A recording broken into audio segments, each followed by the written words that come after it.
मैं शुरुआत एक डायलॉग से करता हूँ कि उम्र बिता दी हमने बच्चों की फिक्र में और बच्चे अब व्यस्त हैं हमारी कमियों के जिक्र में। ये बहुत ही अच्छा एक आप देख सकते हैं कि हमारी जो फैमिली वैल्यूज हैं वो किस प्रकार से गिरती चली जा रही हैं कि हमें इस बारे में भी डिस्कशन करना पड़ रहा है कि बुजुर्गों का हम करें क्या। ये सबसे बड़ी बात लगती है और अजीब भी लगती है कि गवर्नमेंट पूरा इंटरवेंशन करती है, गवर्नमेंट पॉलिसी बनाती है, सब कुछ करती है, परंतु जब तक परिवार से अगर हम लोग जागरूक नहीं होंगे, बुजुर्गों को जागरूक करने की हम बात कर रहे हैं, उनको सहायता देने की बात कर रहे हैं, परंतु इतने बूढ़े लोग अगर सहायता लेने बाहर आएंगे तो फिर जवान लोग क्या करेंगे। तो बेटर ये है कि हम जो यंग जनरेशन है उसको ट्रेन करें कि जो हमारी फैमिली वैल्यूज हैं, जो वासुदेव कुटुंबम का हमारा सिद्धांत है, हम उसको फॉलो करें ताकि एक परिवार में सामंजस्य बना रहे। हम ये भी कहते हैं कि बुजुर्ग पूरी खजाना है, एक लाइब्रेरी है, तो बुजुर्गों से बहुत कुछ सीखा भी जा सकता है, ऐसा नहीं है। तो कुछ मेंटेनेंस से रिलेटेड मैं आपसे चर्चा करूंगा, बाकी सारे विषयों पर चर्चा हो चुकी है। तो जब हम मेंटेनेंस की बात करते हैं तो कई सारे वाद में ऐसा कहा गया कि राइट टू डिग्निटी, डिग्निटी मतलब गरिमा, गरिमा की जब हम बात करते हैं तो ये गरिमा का अधिकार भी हमारे अनुच्छेद 21 के अंदर, हमारे लाइफ जीवन के अधिकार के अंदर सम्मिलित हो जाता है। इसी तरीके से हमारे नीति दिशा निर्देशों के अनुसार अनुच्छेद 41 और 46 के अनुसार भी प्रावधान है कि हम बुजुर्गों के लिए और माइनॉरिटीज के लिए हम अच्छे से कानून बनाएं, उनकी सहायता के लिए कार्यान्वयन रहें। इससे आगे यदि हम चर्चा करें तो एक नेक्स्ट स्लाइड करेंगे प्लीज। यस, तो ये कुछ कोर लॉज हैं, जो कानून है, जो हमारे मैम ने भी अभी बताया, वागेश्वरी मैडम ने, कि कुछ धाराएं हैं जो मेंटेनेंस के लिए हमें बताती हैं। जो नया बीएनएस हमारा है, एक सेक्शन 144 के तहत मेंटेनेंस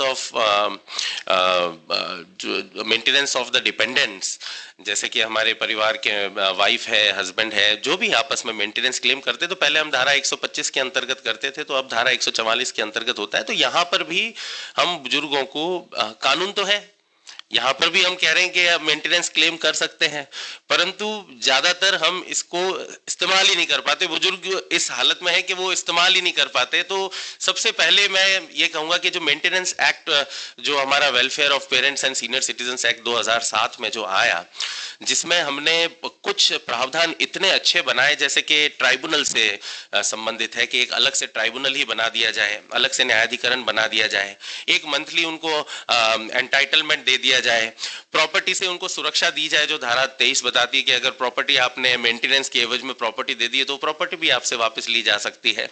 तो ये एक बहुत ही अच्छा पीस ऑफ लेजिस्लेशन है, परंतु पता नहीं फिर भी क्यों हमारे यहाँ पे कमियां रह गई। तो प्रॉब्लम मुझे लगता है कि एक एनफोर्समेंट मैकेनिज्म के अंदर हमारे यहाँ पे कुछ प्रॉब्लम है। कुछ आंकड़ों पे अगर यदि मैं देखूं कि 31% जो बुजुर्ग लोग हैं उनको हेल्थ का इंश्योरेंस और बुढ़ापे में उनको दवाइयां नहीं मिली जाती हैं, और बजाय इसके कि हमारे पास प्रधानमंत्री की जन आरोग्य योजना है, बहुत सारी दूसरी योजनाएं हैं, फिर भी ये चीज हमें नहीं मिल पा रही। तो कहीं ना कहीं हमारे एफर्ट्स में कहीं कमी है। तो ये एफर्ट्स हम किस प्रकार से बढ़ाएं, उसके लिए हम कुछ गवर्नमेंट की जो पॉलिसीज पुरानी भी आप देख सकते हैं, जैसे कि एक policy I, national policy on older persons, जो 1999 में आई। ये काफी क्रियान्वयन भी रही और बहुत अच्छे से एक अप्रोच के साथ में एक एजिंग पॉपुलेशन की एक्सपेक्टेशन देखते हुए, उनकी नेसेसिटी के लिए देखते हुए एक वेलफेयर अप्रोच के लिए हमने लॉन्च की थी। इसी तरीके से एक पॉलिसी 2011 में आई, इसी तरह की पॉलिसी है, जो इसका एक एक्सटेंडेड पार्ट था। और इसके बाद एक अटल वायो अभ्युदय योजना, जो कि अप्रैल 2021 के अंदर सरकार ने यहाँ पे लॉन्च करी, और उसका जो प्रथम उद्देश्य था कि हम एक ऐसा वातावरण बनाएं जिससे कि एक बुजुर्ग अपनी सेल्फ रिलायंट और एक डिग्निफाइड गरिमा के साथ में अपनी जिंदगी जी सके। मैं आपसे ये भी यहाँ पे कहना चाहूंगा कि एक 60 साल की एज तो हमने बता दी, परंतु मुझे ऐसा लगता है कि कई बार 55 की या 56 की उम्र में भी इंसान को लगता है कि मैं बूढ़ा हो गया। और वो भी वो एज का जो गैप है 5 साल का, केवल उसी की वजह से अगर किसी बूढ़े व्यक्ति को अगर सहायता नहीं मिल पाए तो वो भी एक विशिष्ट कुछ कुछ मामलों में हमें अलाउ करना चाहिए कि भाई उसकी मेडिकल कंडीशन अगर इस प्रकार है तो ये मेडिकल कंडीशन बेस भी हमें एक बुढ़ापा तय करने की भी हमारे यहाँ पे कुछ पैरामीटर्स होने चाहिए। उसके बाद एक integrated programme for older persons IPOP हमारी एक पॉलिसी आई, राष्ट्रीय वायोश्री योजना आई, वायोश्रेष्ठ सम्मान स्कीम भी आई जो 2005 में आई, और एक सबसे बड़ी जो टेली हेल्प वाली जो योजना आई एल्डर लाइन जिसे हम कहते हैं, national helpline for senior citizen, जो अक्टूबर 2021 में हमने लॉन्च करी। ये बहुत ही अच्छी सुविधा है। इसी के साथ एक Indira Gandhi national old pension scheme आई। इन सभी नीतियों का यदि हम निचोड़ निकालें और कहें तो हमारे पास में इसके रिजल्ट्स बहुत कम हैं, हमारा जो सक्सेस रेट है वो बहुत कम है, और शायद इसी कारण से हम आज भी इसी के अंदर चर्चा कर रहे हैं। इसका कारण है कि पॉलिसी गैप और जो स्ट्रक्चरल डेफिशिएंसीज हैं, जो नीतिगत अंतराल और संरचनात्मक खामियां हैं, उन खामियों को बेसिकली दूर किया जाए। जो हमारी यूथ है उस यूथ को हमें ट्रेनिंग दी जाए कि किस प्रकार से आप एक टीम के साथ में, आप बुजुर्ग आपको कहीं दिखे तो उनकी हम मदद करें। वीक एनफोर्समेंट मैकेनिज्म, कमजोर प्रवर्तन तंत्र है, इसको हम थोड़ा सा सुधार लें ताकि हमें जो मेंटेनेंस से रिलेटेड ट्राइब्यूनल्स हैं वहां पर भी फैसले जल्दी हो जाएं। हालांकि फैसले जल्दी होने चाहिए परंतु कई फैसले जल्दी नहीं होते और हमारे पास में उसका भी कारण मौजूद होता है। तो पेंशन से रिलेटेड है मैटर्स हैं जो कि बहुत ज्यादा इन दिनों मैं देखता हूं न्यूज़पेपर्स वगैरह में कि पेंशनर्स के मैटर्स भी बहुत बढ़ गए। अब जो व्यक्ति 60 साल के बाद में अपनी पेंशन के लिए लड़ेगा और हम उसके लिए पॉलिसी की बातचीत करेंगे तो ये एक बहुत बड़ी एक बातचीत हो जाती है कि हम किस प्रकार से उनकी मदद करें, वो तो खुद पेंशन के लिए झगड़ रहे हैं। फिर inadequacy of the pension and financial security schemes, then fragmented and non-holistic policy approach, खंडित और गैर समग्र नीतिगत दृष्टिकोण की वजह से भी ये परेशानी है। फिर एक जागरूकता, एक पहुंच की जो कमी है, जो आउटरीच एरिया आप देखेंगे कि गांवों में हम गांवों में आपकी जो रीच है, जो पॉलिसीज की रीच है वो बहुत कम है, क्योंकि गांव आजकल खाली होते जा रहे हैं, हम शहरों में जा रहे हैं और पॉलिसी सारी शहरों में लागू होती है और हम शहर में ही डिस्कस कर रहे हैं। तो जो गांव की तरफ जो एक्सटेंशन है वहां पर एनजीओ के अलावा कुछ सरकारी स्कीम्स को हमें वहां पर भी भेजना चाहिए। और इसी प्रकार से जो संस्थागत हमारी कमजोरियां हैं, जो हमारी क्षमताएं कम हुई हैं, उन क्षमताओं को बढ़ाना चाहिए।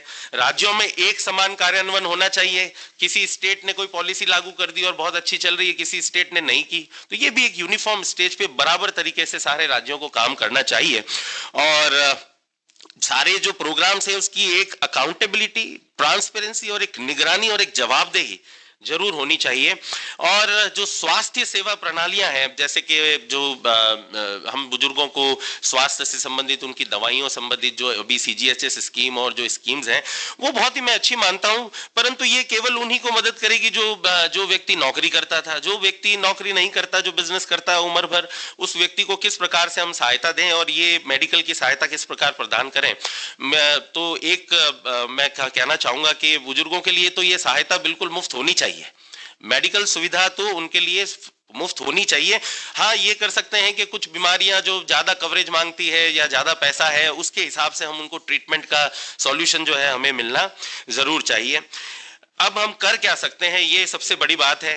तो सबसे पहला रोल तो गवर्नमेंट ही निभा रही है, गवर्नमेंट सबसे बड़ा रोल निभाती है और हम गवर्नमेंट के रोल में ही ये दिशा प्रोग्राम जो है हमारा, जो मेरे ख्याति जी से आते ही डिस्कस किया था, जिन्होंने मुझे बताया कि एक हमारा हेल्पलाइन नंबर है, सर वो हेल्पलाइन नंबर आप जरूर बताइएगा। वो है 14454, जो टेली लॉ के लिए है। और अपार्ट फ्रॉम दिस ये जो दिशा प्रोग्राम है जिसके अंतर्गत हम ये कॉन्फ्रेंस या संगोष्ठी कर रहे हैं, उसका भी जो एजेंडा है वो काफी कुछ मिलता जुलता है, परंतु इस एजेंडा को हम एक परमानेंट स्ट्रक्चर के अंदर अगर तब्दील करेंगे, एक टीम स्पिरिट से काम करेंगे, तभी ये काम हो पाएगा। कॉन्ट्रेक्चुअल वर्किंग है, छोटे लेवल पे जो वर्किंग है, कम तनख्वाहों में यदि आप एम्प्लॉयमेंट चाहते हैं या इस तरह की सेवा कार्य करना चाहते हैं, तो मुझे लगता है कि हमें बहुत जरूरत है कि हम फंडिंग की भी थोड़ी सी या उनके पेमेंट की भी एनहांसमेंट की बात करें। तो लीगल अवेयरनेस की एनहांसमेंट होनी चाहिए। उसे बढ़ाना चाहिए। एक मेंटेनेंस के संबंधित जो बुजुर्ग हैं उनको उनके कानून के बारे में बताना चाहिए कि आपको मेंटेनेंस का अधिकार है आपके।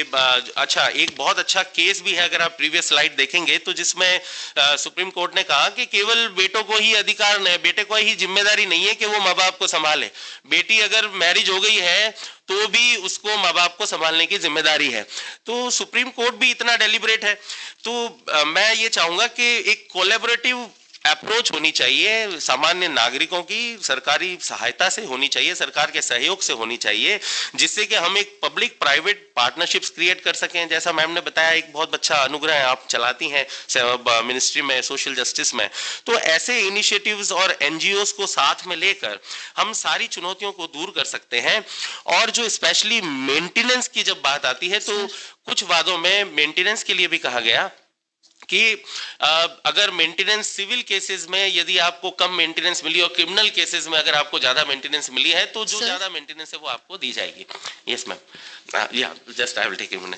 तो कुल मिलाकर मैं यहाँ पर जैसा कि समय समाप्त हो गया है तो मैं यही कहना चाहूंगा कि मेंटेनेंस की चर्चा तो तब होनी चाहिए जब आपने पूरा एक रूट को जब आपने पूरा पानी से सींच दिया और अब जब पेड़ बड़ा हो गया और जब पेड़ में फल पकने लगे तो आप फलों को फेंकने के बजाय उन फलों से आप बहुत अच्छा पोषण लें, एक लाइब्रेरी है आप उनसे ज्ञान लें, और उनकी मेंटेनेंस पे हमें बहुत अच्छे से पॉलिसी को ड्राफ्ट करना चाहिए। जो पहले पैसा जो मिलता था जो मंथली, उसके हिसाब से थोड़ा सा मुझे लगता है कि महंगाई के हिसाब से उसको भी थोड़ा सा बढ़ाना चाहिए। थैंक यू, धन्यवाद बहुत बहुत।